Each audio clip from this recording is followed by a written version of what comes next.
Hello everyone and welcome, my name is Zambikilla, and this is the footage of me and my friend Nikki completing the Zetsubou no Shima Easter egg yesterday on our very first try.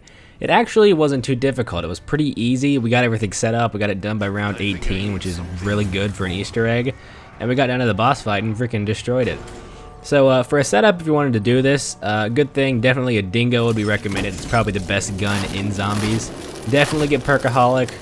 Phoenix Up is good if you want to revive your teammates, which we didn't even have to do because we didn't go down. I also brought a Man of War, and of course the Masamune, because that's required. Also the Skull and the Shield. You're basically going to need those if you don't want to get absolutely destroyed. So basically what's going on down here is there's like a giant thrasher creature that's trying to attack you, and there's like a million spiders and thrashers that are just spawning left and right. And it gets really annoying to train after a while, but this is a really good training spot after you complete the boss fight. Also, another good tip, definitely bring the gas mask. The spores that appear everywhere are absolutely insane, but I think even if you go down the elevator without one, I think there's like poison gas that'll just kill you immediately. So you definitely need to have one, and preferably have it fully charged up. So basically what you want to do is just run around with whoever your teammates are, and be looking at these arms that the big thrasher has. Whenever you see these little spore pods that look like that, you pull out your Masamune and you just blast it. You shoot it and it will blow up, and that will be it. If you shoot some spores with your KT4, you'll get a nice speed boost, as you can see here. It's really helpful running around. I almost die right here because spiders are the absolute worst thing ever. They almost killed me there. I cannot believe I actually made it out of that going down. It was freaking insane. Definitely for this boss fight, spatial awareness is key. You have to keep running, but you also need to be looking out. Make sure no spiders get in your way. Avoid thrashers at all costs. Good way to get rid of them, use a Skull of Non-Sapoi. As you see here, I almost die. There's two of them coming at me and Nikki, and I just wipe them out with the Skull. Pretty easy, not too difficult, and put it away. Another thing you have to look out is for those spores, because we did kind of run around. Even though there were some present, we weren't really paying attention. Like, see, they were there, but I just totally didn't see them, and I came back and shot it. Though this Easter egg is pretty easy, one thing you definitely need is competent partners who know what they're doing, who know how to play zombies. And also, if they have map knowledge, it's very useful. Like, I didn't really know how to build the gas mask or the shield. That was Nikki's department, building everything. I was doing a lot of steps. We're a good team. We're good at doing things in zombies. So right here is where we finished the boss fight. It didn't really take that long. It was like 3, 4, 5 minutes tops. Nowhere near as bad as the Draha boss fight that we still haven't done. Starts up the Easter egg cutscene, and enjoy.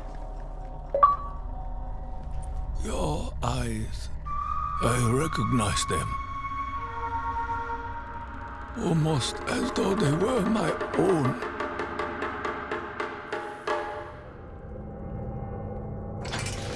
Takeo Musaki. I did not believe I would find you in such a place. I was a warrior.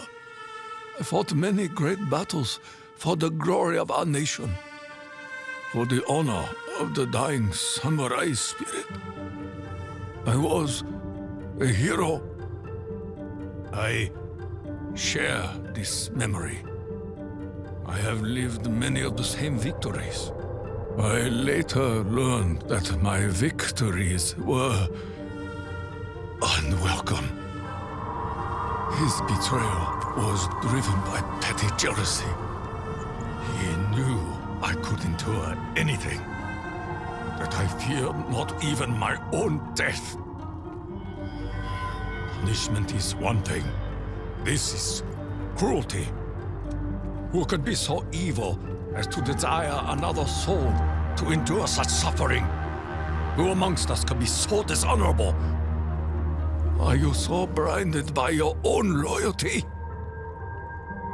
The orders came from the Emperor himself.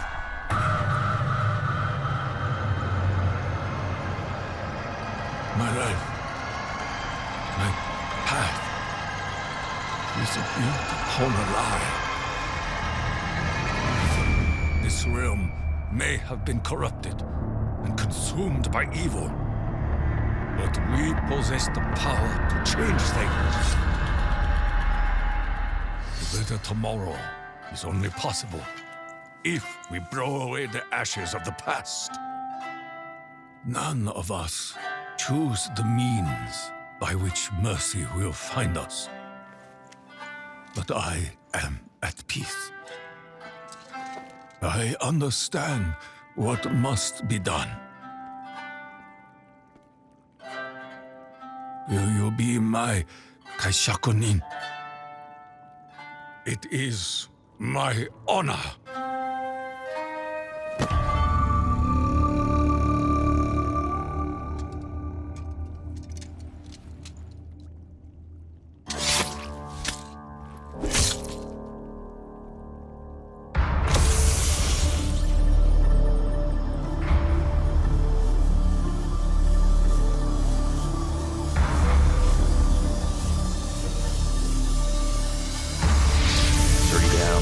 One to go. Guess it's you next, Nikolai. I know. There is something else we must know. There is a chain of events that must be set in motion.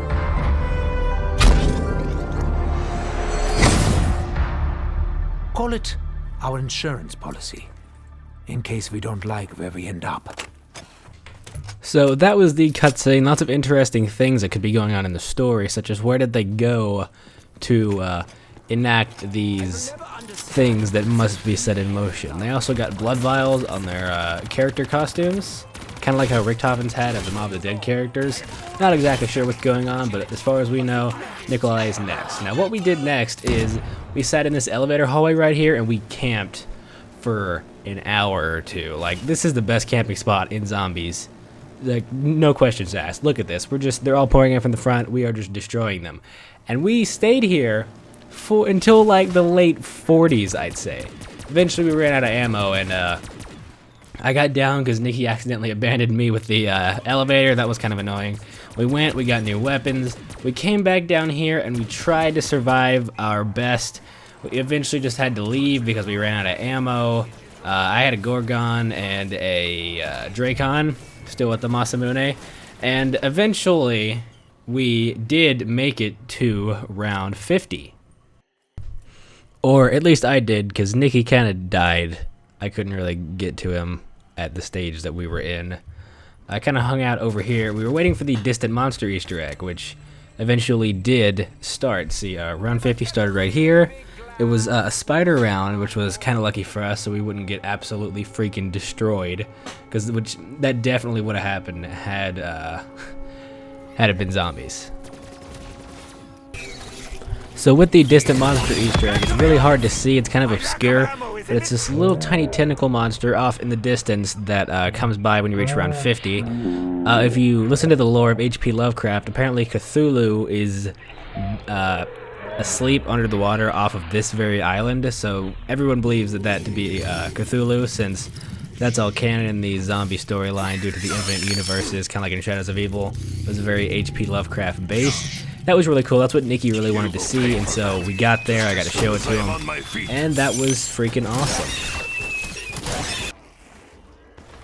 Eventually we, or should I say I, made it to round 51, the round right after that. Nikki died, and I'd pulled off plenty of clutch plays in the past round or two, but this was unfortunately the end for me. There was just too many zombies. It was too overwhelming, and we couldn't camp because our guns weren't powerful enough. I maybe could have trained if I had gotten down there, but it just wasn't meant to be. I died in this corner right here. Made it to round 51, which I think might be my all-time record in zombies, period. It's definitely my record in Black Ops 3. I know I've made it to round 40 in plenty of maps, like in the 40s, but I don't think I've ever reached 50 before, especially not 51. So that was my best zombie game ever. We did the Distant Monster Easter egg, we did the Seeds of Doubt Easter egg, the whole thing. And this was like 3-4 days after it came out on Xbox, so that was pretty amazing. I'd like to thank Nikki for helping me out. And I guess that's it, guys. So thank you so much for watching. Like and share if you enjoyed, and subscribe for more Zombie Killing action. I'll see you guys next time. Peace off.